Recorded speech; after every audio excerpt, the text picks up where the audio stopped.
नमस्कार बच्चों, आज हम कक्षा 12 ठीक है, कक्षा 12 का राजनीतिक विज्ञान का जो चौथा चैप्टर है उसके बारे में करने जा रहे हैं। आज भाग 4 करेंगे। उससे पहले हम कितने भाग कर चुके हैं? 3 भाग कर चुके हैं। कितने भाग कर चुके हैं? 3 भाग कर चुके हैं। आज चौथा है। सबसे पहले मैंने आपको संसद के बारे में बताया था कि भारत के अंदर एक संसद का निर्माण किया गया था जिसे व्यवस्थापिका के नाम से जाना जाता है और अन्य देशों से अलग अलग नामों से जाना जाता है। भारत में व्यवस्थापिका कांग्रेस है तो वो अमेरिका के अंदर है, इसी प्रकार डाइच है। और उसके बाद में हमने राज्यसभा के बारे में किया था। आज हम किसके बारे में करेंगे? लोकसभा के बारे में करेंगे कि लोकसभा का निर्वाचन किस प्रकार होता है, इसका गठन कैसे होता है, सदस्यों की संख्या किस प्रकार निर्वाचित की जाती है और इनके कार्य क्षेत्र के बारे में। सिंपल सी बात है कि जब लोकसभा का निर्माण होता है तो सबसे पहले हम इसको किस नाम से जानते हैं? तो सबसे पहले यदि संसद है, संसद का जो दूसरा सदन, ठीक है, इसे दूसरा सदन भी कह सकते हैं। संसद, संसद का 2 भाग है, एक है लोकसभा और दूसरा कौन सा था? राज्यसभा। एक क्या था? लोकसभा और दूसरा राज्यसभा। सबसे पहले यदि लोकसभा को जाने तो लोकसभा को नाम है वो किस नाम से जानेंगे? सबसे पहले इसका नाम निम्न सदन भी कहते हैं। क्या कहते हैं बच्चों? निम्न सदन। एक तो है लोकसभा का सदन हो गया, दूसरा निम्न सदन हो गया, तीसरा अस्थायी सदन। क्या हो गया? अस्थायी सदन। ठीक है, अस्थायी सदन। ठीक है बच्चों, एक हो गया संसद में लोकसभा, लोकसभा के बाद में इसी का नाम, दूसरा नाम निम्न सदन है और इसे कहते हैं अस्थायी सदन है। यदि इसका अनुच्छेद पूछे तो अनुच्छेद कौन से के अंदर बताया था मैंने? सबसे पहले जब संसद का निर्माण बताया तो मैंने इसका अनुच्छेद भी बताया था कि अनुच्छेद 81 के अंदर लोकसभा के निर्माण का या गठन की व्याख्या की गई है। अनुच्छेद 81 के अंदर, ठीक है बच्चों, 81 के अंदर लोकसभा का वर्णन किया गया है जिसे निम्न सदन या स्थायी सदन के रूप में जाना जाता है। सबसे पहले जब हमारे यहाँ भारत के अंदर संसद का निर्माण हुआ, संविधान का निर्माण हुआ था, तो 1952 के अंदर पहली लोकसभा का गठन किया गया था और 1952 के तहत अपना चुनाव की जो प्रक्रिया थी वो भी 1952 के अंदर शुरू हुई थी। तो 1952 के अंदर सबसे पहले यदि हम देखें तो 1952 के अंदर सदस्य संख्या कितनी थी? ठीक है बच्चों, सदस्य संख्या कितनी थी? 1952 में लोकसभा की सदस्य संख्या थी 500 सदस्य संख्या थी। उसके बाद के अंदर जब हमारे संविधान की धीरे धीरे इसका विकास हुआ, सदस्यों का विकास हुआ, तो वहाँ पर प्रत्येक राज्यों से प्रतिनिधित्व है वो चुन कर आते थे। प्रत्येक राज्यों से प्रतिनिधित्व चुन के आते थे, तो इसे वहाँ पर जनसंख्या के अकॉर्डिंग है वो धीरे धीरे क्या की गई? लोकसभा में सदस्य संख्या भी बढ़ा दी गई। इसलिए 1956 के अंदर, 1956 में सदस्य संख्या है वो 520 से 22 तक हो गई थी। ठीक है, फिर उसके बाद में धीरे धीरे हमारे यहाँ पर एक संविधान में संशोधन हुआ और उस संशोधन के तहत जनसंख्या के अकॉर्डिंग प्रत्येक राज्य के अंदर उस जनसंख्या के अकॉर्डिंग है वो यहाँ पर राज्यों से सदस्य है वो लोकसभा में चुन कर आने लगे थे। तो कौन सा वो संविधान संशोधन था? वो 31वां संविधान संशोधन था बच्चों। कौन सा था? 31वां संविधान संशोधन था। और इस संविधान संशोधन का जो 1976 के अंदर तो कितनी सदस्य संख्या हो गई थी? 1976 में 31वें संविधान संशोधन के तहत 552 सदस्य संख्या हो गई थी। कितने हो गए थे? 552 सदस्य संख्या हो गए थे। अब मैं आपको ये 552 सदस्यों का जो डिवाइडेशन है किस प्रकार से होता है। सिंपल सी बात है कि प्रत्येक राज्य से जो सदस्य चुन के आते हैं, ठीक है, प्रत्येक राज्य से सदस्य चुन के आते हैं तो उनकी संख्या कितनी होगी? 530। हमारे यहाँ पर संघ शासित है, जैसे कहते हैं ना केंद्र शासित प्रदेश, इसे कहते हैं संघ शासित प्रदेश भी कह सकते हैं, केंद्र शासित प्रदेश भी कह सकते हैं।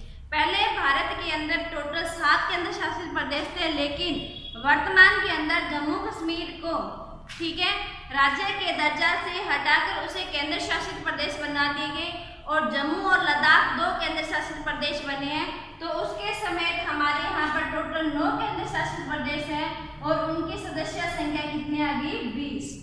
ठीक है बच्चों, अब आप कहते हो कि दीदी ये तो टोटल कितनी होगी? होगी, लेकिन यदि 2 सदस्य और चुने तो 552 होती है।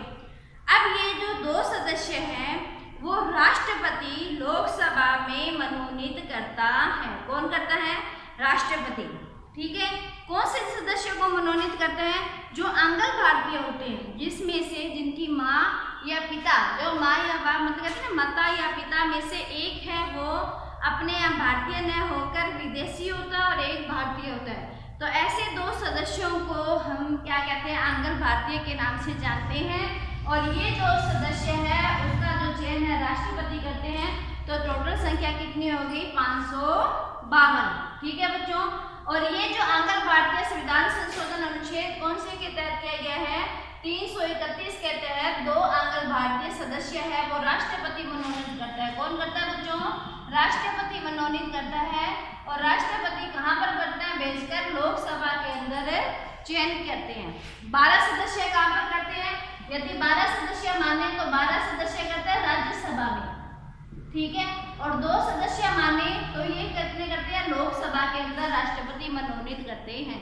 यहाँ से कई बार प्रश्न आ जाता है, ठीक है, कि राष्ट्रपति है वो राज्यसभा में कितने सदस्य मनोनीत करते हैं, लोकसभा में कितने सदस्य मनोनीत करते हैं।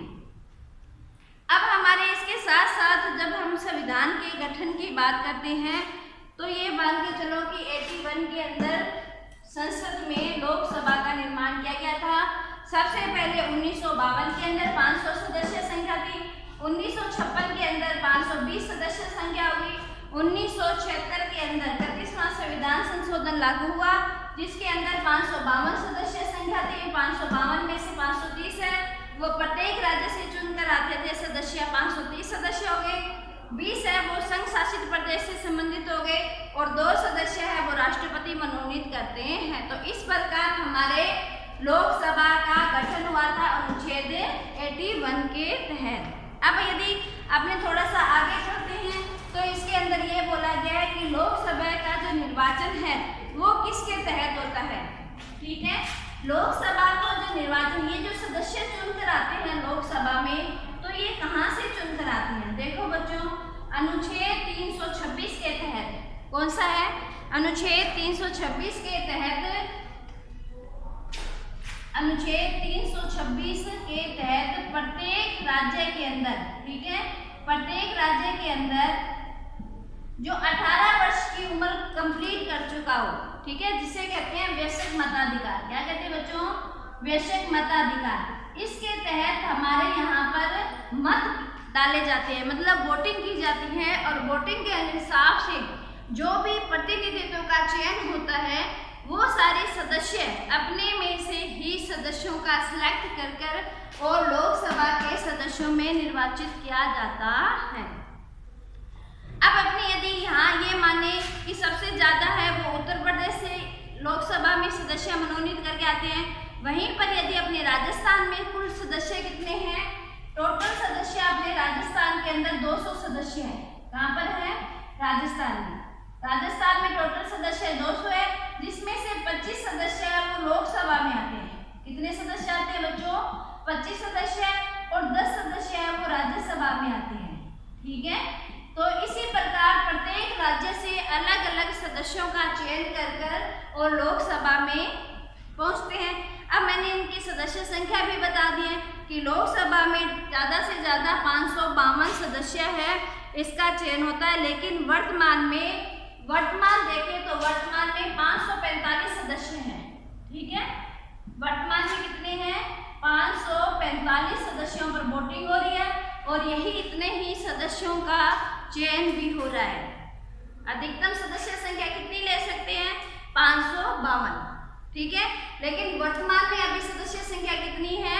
545 सदस्य संख्या है और धीरे धीरे इसका जो विकास हो रहा था अनुच्छेद 82 के तहत एक परिसीमन आयोग का गठन भी किया गया था। ये कौन सा? अनुच्छेद 83 के तहत परिसीमन आयोग का गठन किया गया था।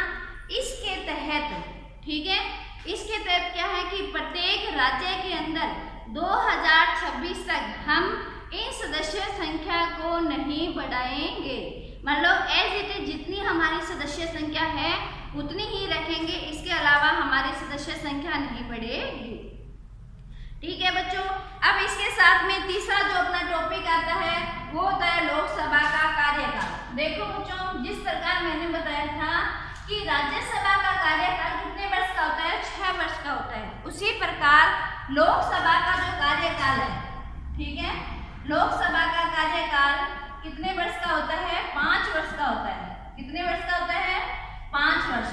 अब देखो 5 वर्ष के तहत, ठीक है, राष्ट्रपति के द्वारा या फिर सामूहिक जो लोकसभा के जो सदस्य होते हैं सामूहिक रूप से इन्हें क्या कर सकते हैं, स्थगित कर सकते हैं या हटा सकते हैं। ठीक है, मैंने एक बात की थी कि जो लोकसभा का दूसरा नाम क्या है, अस्थायी सदस्य, मतलब समय से पहले भी हम उसे क्या कर सकते हैं, हटा सकते हैं।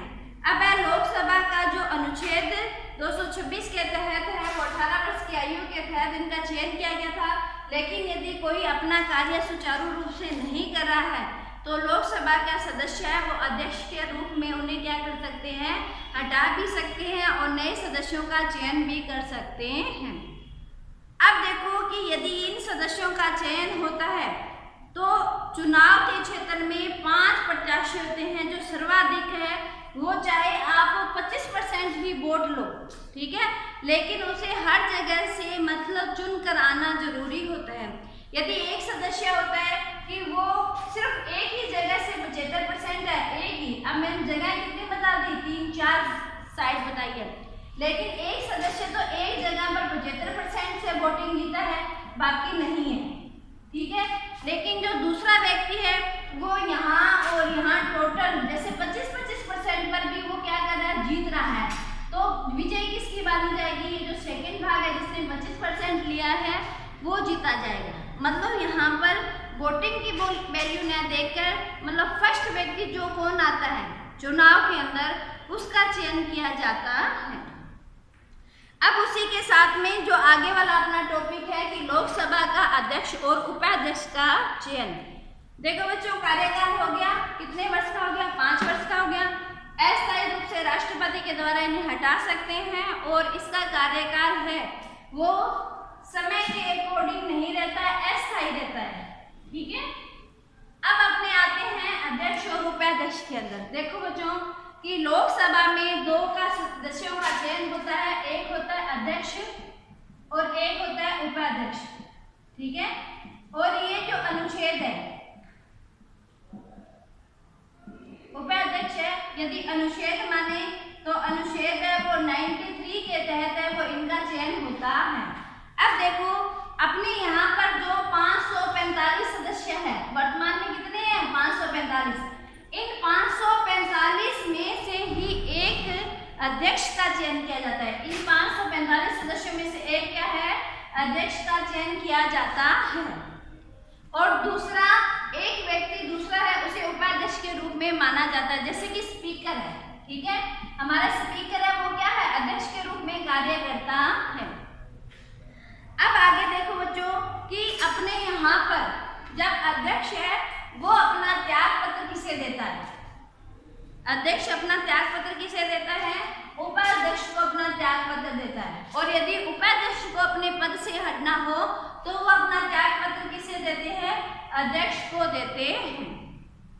इसी के साथ साथ अध्यक्ष और उपाध्यक्ष है वो अपने अपने कार्य करते रहते हैं, जो राजनीतिक और तत्कालीन प्रावधान के तहत लोकसभा में तत्कालीन समस्त सदस्यों को बहुमत पारित होने पर अध्यक्ष और उपाध्यक्ष को है वो चयन किया जाता है। लेकिन सबसे मोस्ट इम्पोर्टेंट बात है कि यदि इनको पद से हटाना हो, क्या होता है जो पद से हटाना हो तो इससे पहले 14 दिन की, ठीक है, 14 दिन की इन्हें सूचना दी जाती है पहले, ठीक है, 14 दिन पूर्व है उन्हें क्या दी जाती है, सूचना दी जाती है कि आप पर है वो कार्रवाई की जा रही है, आपको पद से हटाया जा रहा है, ताकि वो अपने पक्ष या विपक्ष में कोई भी बात रख सकता है। इससे पहले हम इसको हटा नहीं सकते हैं। तो संविधान के अंदर ये जो मोटे मोटे रूप में लोकसभा का गठन, सदस्य संख्या, इसकी जो कार्य प्रणाली है, अध्यक्ष और उपाध्यक्ष का चयन है, 14 दिन पूर्व इनसे पद से हटाने की अनुमति ठीक है, इसकी सूचना दी जाती है। इस प्रकार अपना ये लोकसभा का छोटा सा जो विवरण है वो मैंने आपको शॉर्टकट में समझाया है। आप इसको अच्छी तरह से एक बार बुक में रीडिंग करके करोगे, जो बात आपको समझ में नहीं आती है वो आप मेरे से बात कर सकते हो। जय हिंद, जय भारत बच्चों।